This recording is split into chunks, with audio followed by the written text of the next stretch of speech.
favourite cities. We're thinking about Jerusalem this week and next week as we think about Jesus going in on that great triumphal entry before we get to Easter. I've been reading Journal for Preachers, which is a quarterly thing I get from America. Helps me sound intelligent on the odd occasion. And in one of those articles by Sarah Speed, she writes this at the beginning. She says, "For our honeymoon, my husband and I were fortunate enough to spend some time in Italy. We could see the Alps towering over the horizon. They were like nothing I've ever seen before.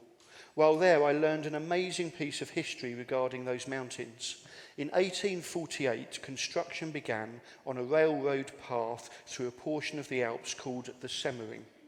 The goal was to connect Vienna with Venice, allowing for easy transportation of goods and people from the coast to interior Europe. To no one's surprise, many said it could not be done. The mountains were too steep, the risk of avalanche too great, the winter months too hard for construction, and the elevation far too high. But still, the project's designer, Carl von Giger, pressed on.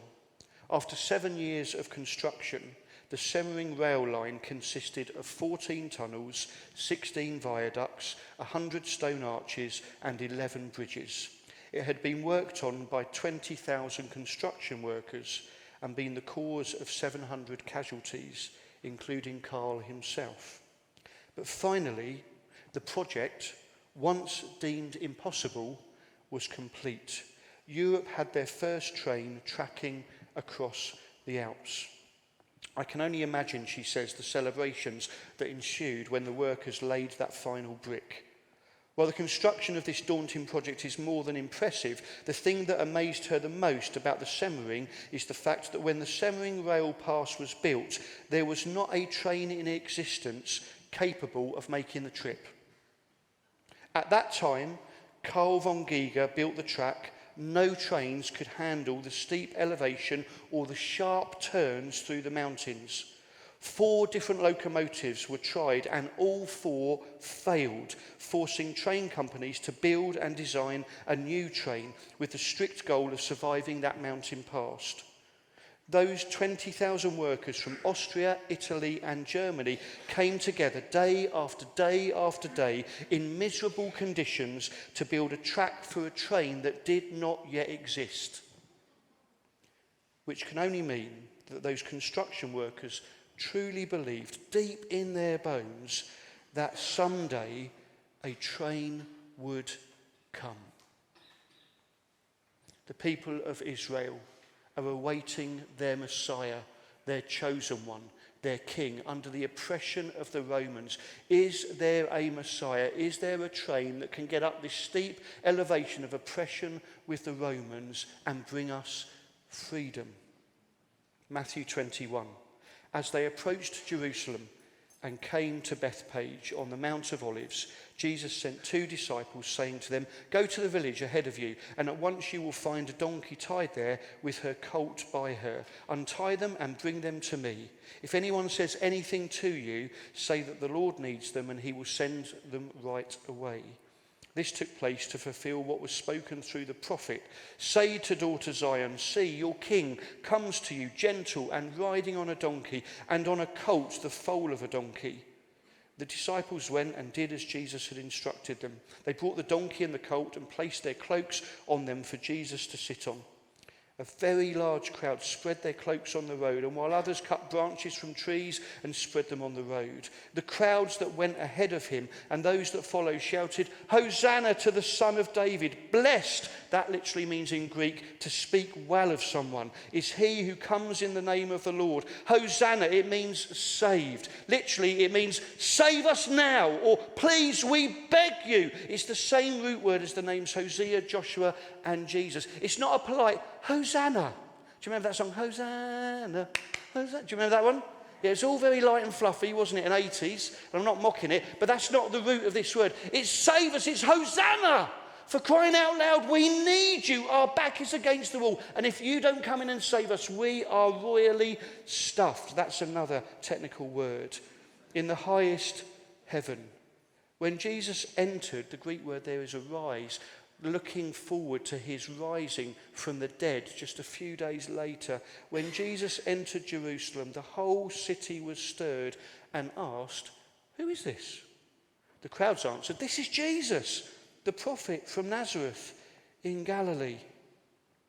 They were all there, not 20,000 construction workers, but hundreds of thousands of people for the Passover of Jerusalem. They were there for the Passover that's celebrated when they were set free from Egyptian slavery. The Jews call this, the Passover, the Feast of Freedom.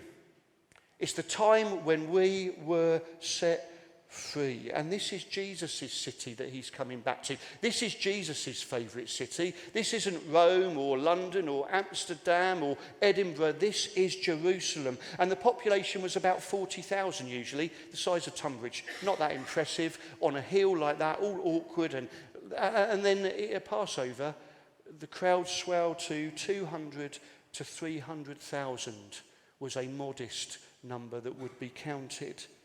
Imagine 300,000 people in Tonbridge. How would we get into the charity shops to buy second-hand books? Which greasy spoon cafe would we go to that hasn't run out of fried eggs? Absolutely rammed. Jesus will have been there loads of times.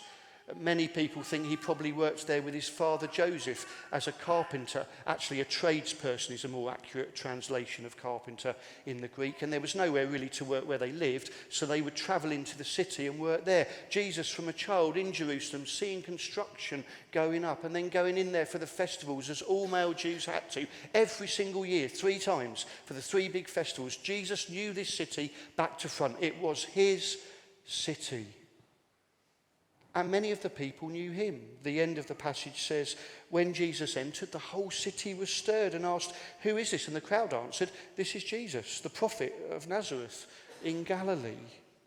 They knew him, or at least they thought they knew him.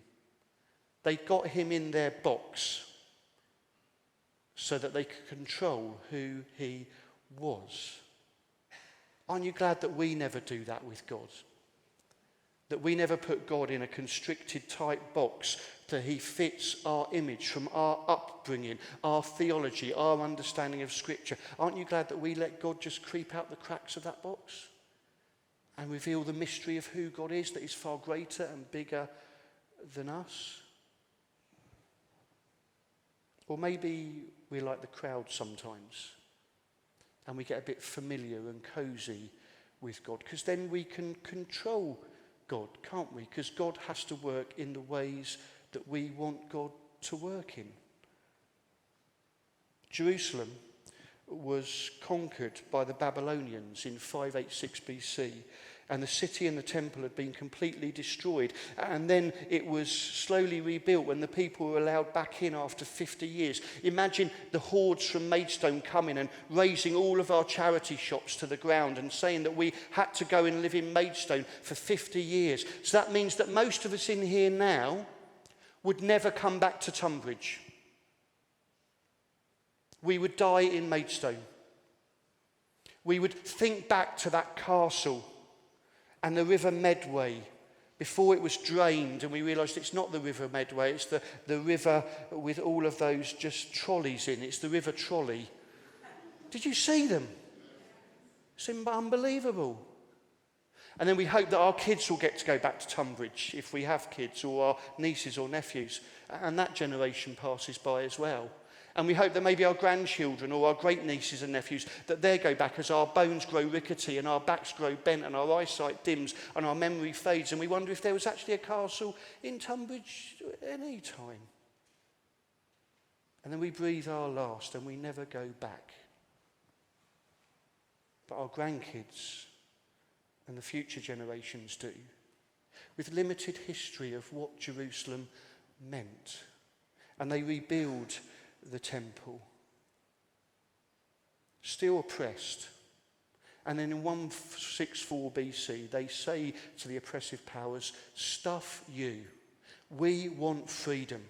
And they fight and they die and they get freedom. They don't need boats to be pushed across to them by the Americans so that they can have free food. They actually have freedom themselves and can be their own people again with their own culture and their own processes. And their great Passover feast that they've not been able to celebrate in Jerusalem for hundreds of years. We're free, 164 BC. And just over 100 years later, in 63 BC, the Romans roll up. Babylonians long forgotten about. Assyrians, they're long gone. Mesopotamians, they're in the past. But now the Romans come.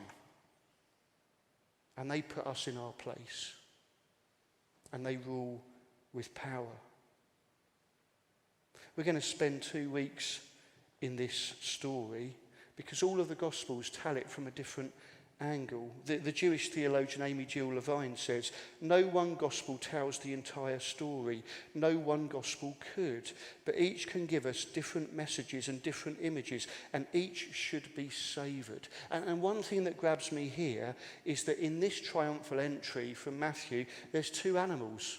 Did you notice that in the reading? That Jesus was on a donkey and a colt. Please don't think that this is like some kind of circus show that you've seen in Southborough many years ago, where Jesus is kind of straddling on the top of both of them, trying to keep his balance. Hosanna. It's not like that at all. One lady says, why then does Matthew, and only Matthew, mention the 2 animals? Zechariah's quotation uses what is called poetic parallelism, a popular form of Hebrew poetry in which the second line enhances the first. For example, in one of the Bible's oldest poems, the Song of Deborah, we find, he asked for water and she gave him milk. She brought him curds in a lordly bowl, from Judges chapter 5. The point is not that Jael gave the enemy General Sisera both a glass of milk and some cottage cheese. The second stanza line explains what sort of milk product he received. Similarly, Zechariah poetically is speaking of one animal, but Matthew takes the parallelism literally and includes 2 donkeys. I imagine Matthew writing this line and thinking, does Jesus fulfill the prophecy? And then answering, you bet he does. Does that make sense?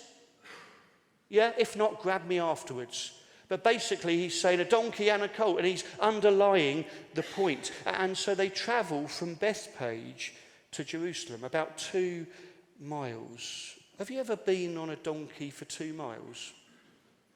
Maybe you've gone up and down Scarborough Beach when that was politically correct as a child, and by the end of that journey you've had enough, haven't you? You think, why did I spend £3.50 so that my whole body aches and stinks? That would have been a long 2 miles for the disciples, don't you think? Because Jesus has told them several times now, I'm going to be killed. And for 2 miles they keep plodding along. A ragtag bunch of fishermen, terrorists, tax collectors and teenagers. I don't know which in that group is worse. But they're not the high flyers. Is Jesus going to die? Is this the way we're really going to go? And the cloaks on the colt served as a saddle.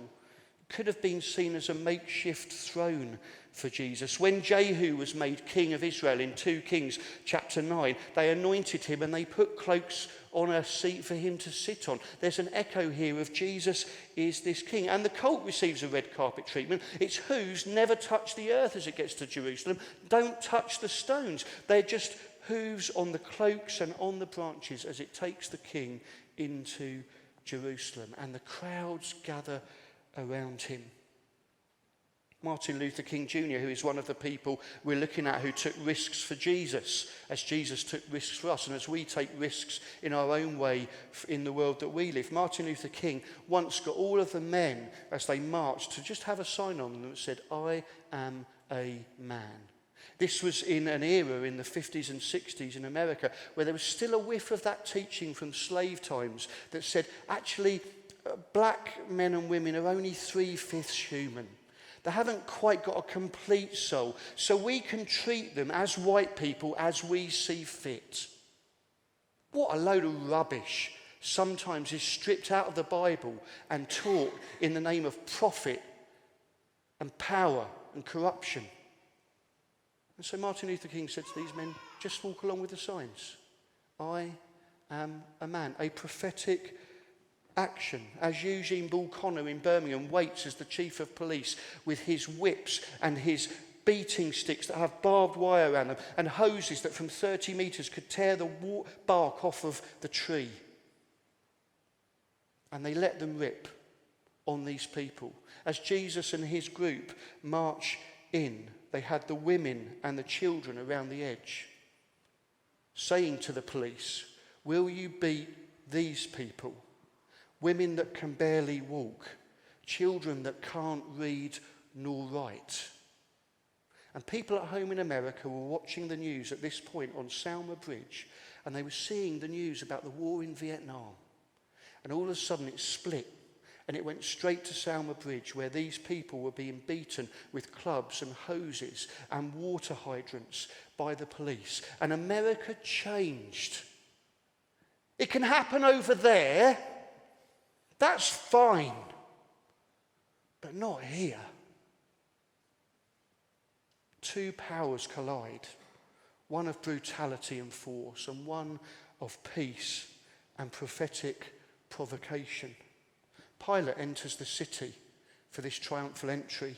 He comes on an animal of war with spears and shields and shining armour from his army. He's on thin ice, if you read history. He's messed up twice with the emperor as his time in Jerusalem. And so one more strike before baseball was even invented, and you are out. And so he knows that he cannot put a foot long. He hates being here. His wife can't stand being here if you read the history books. But he's got nowhere else to go. This is his last chance. And so if Passover, the Feast of Freedom, celebrates liberation from the oppressive powers, Pilate, who is the oppressive power, jolly well makes sure that he's in the city in case any uprising happens. And then the people shout out Zechariah's prophecy from chapter 9, verse 9, as Jesus enters. Rejoice greatly, daughter Zion. Shout, daughter Jerusalem. See, your king comes to you, righteous and victorious, which can be interpreted as saved. Humble. In Hebrew, humble there doesn't mean meek and gentle. It means poor and afflicted. Jesus is coming alongside the lowest of the low, those with their backs to the wall more than any other. In Greek, it can mean someone who has authority but doesn't lord it over you. Righteous and victorious, humble, and riding on a donkey, on a colt, the foal of a donkey. Jesus is going to save you. In the Old Testament, being saved was more about physical saving than spiritual saving. Jesus is going to put you in a place where you can put food on the table, where you don't worry about soldiers bursting in the middle of the night, where you aren't oppressed in a geographical region and can't get out as the bombs rain down upon you from a mighty power over you. Jesus is going to save. The next verse, after verse 9, verse 10, describes what this king will be like. I will take away the chariots of Ephraim and the war horses from Jerusalem, and the battle bow will be broken. He will proclaim peace to the nations. His rule will extend from sea to sea and from the river to the ends of the earth. On a donkey. On a donkey. This is no animal of war. A donkey. He will be a king of peace. Jessica Patchett said, a king riding a donkey instead of a war horse into a city was a sign that the battle had been won. There was not more fight left to fight. It was a signal to the people of a city to welcome their new king so that they could live in peace. This was a prophetic performance art protest parade. Jesus is coming in and saying, I will give you peace. The victory is won. You got any battles in your life at the moment? Any oppression at work, home, school, social life, university? Jesus rides into that situation on a donkey. I have won. I bring peace. There's not one, but there's two processions on that Palm Sunday. Pilate with his powers coming in from his seaside lodge, and Jesus coming in from the exact opposite side on a donkey with a ragtag bunch of people. And only one procession wins. The train comes in. The train arrives, although many people said it could never actually work. My dad came to this church many years ago, didn't like church. He was a good man, good father, but he was against church. I remember when I was a 16-year-old here and I was in the church drama group with loads of crusty adults, and I had the main part. And I thought, surely my dad will come to that evening service to watch me in that drama. And he didn't come. And I remember saying to my mum, Mum, what would it take for Dad to come to church? He won't even come and see his son in a drama. I was steaming. I was angry. I was upset. And then one time he came to a course here to prove the minister Derek Hill's wrong, that God was a load of rubbish. It was meant to be, I think, a 6-week course, and it lasted for a year. And then my dad started coming to church because my best friend drowned in the River Medway, and he wanted to give something back to Boys Brigade, which we'd grown up in. I remember sitting in our dining room and I said to the captain of the Boys Brigade, Julian Holdsworth, make sure my dad comes to church at least semi-regularly. And he sat there with my dad and he said, Roger, you know, we need to be a good example to the boys. You should come to church sometimes. And my dad said, I come 3 times a month. My jaw dropped to the floor. I was banking on once a month. And my dad began to come, and I prayed to God, and I thought, I'm going to share my faith with my dad. And I remember God quite clearly saying to me on my conscience, do not share your faith with your dad. I've lined up other people to talk to your dad about Christianity. You pray for your dad daily. And I did. It began with, dear God, I pray my dad becomes Christian, amen. No feeling, no thought. And then I began to think of my dad and the fractured relationship he had with his dad, who was an alcoholic, that he had to throw out of the home when my dad was 15 years old and had 6 siblings, that he had to leave school with no qualifications to get a job so that he could put food on my nan's table, with no thanks from her, berated for throwing her partner out, who he thought was her husband, and actually found out in his 50s they never did get married. What's it like for my dad to think of you as a father? God opened that up to him so that he sees that some dads are brilliant, like he is for me. And then one Sunday evening, the minister Derek Hill stopped the last hymn halfway through and said, I think there's someone here who wants to become a Christian. Please come down the front now. And my dad came down the front, usually sat in the middle, sat at the back this time. People bawling their eyes out who'd been praying for him. He actually had a meal the week before with John and Chris Sturdy.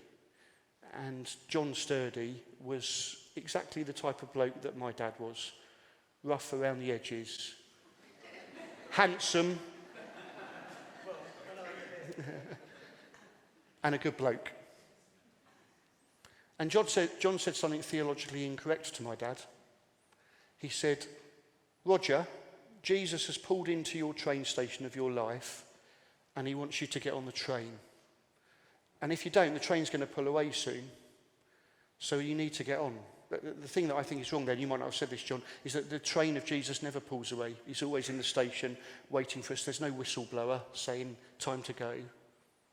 And that night, as my mum was snoring and my dad couldn't get to sleep because of the snoring, he said to Jesus, I want you in my life. And he moved from Pilate's procession to the donkey riding Jesus' procession. And his life was changed. I said to my dad a few months later, Dad, what do you feel about becoming a Christian? And he said in his early 40s, I wish I'd done it sooner. I wish I'd done it sooner. Will we risk our reputation and follow Jesus? for the first time and put our hand in his and say, I trust you with my life, that you have won the victory. Tommy Dorsey was an American jazz musician in the 1930s, and his wife and son died while she was giving birth to her son. And he turned to God and wrote, Precious Lord, take my hand, lead me on, let me stand. I am tired, I am weak, I am worn. Through the storm, through the night, lead me on to the light. Precious Lord, take my hand. Hosanna, save us. And some of us have been in that donkey procession for years, and we said yes to Jesus decades ago, but it's blooming tough at the moment. And we need Jesus to take our hand again, because we've lost loved ones, we've been betrayed, we've got health challenges, mental health is dark and oppressive. Will we continue to risk our reputation and follow Jesus as those who've been following him for decades? Let's pray.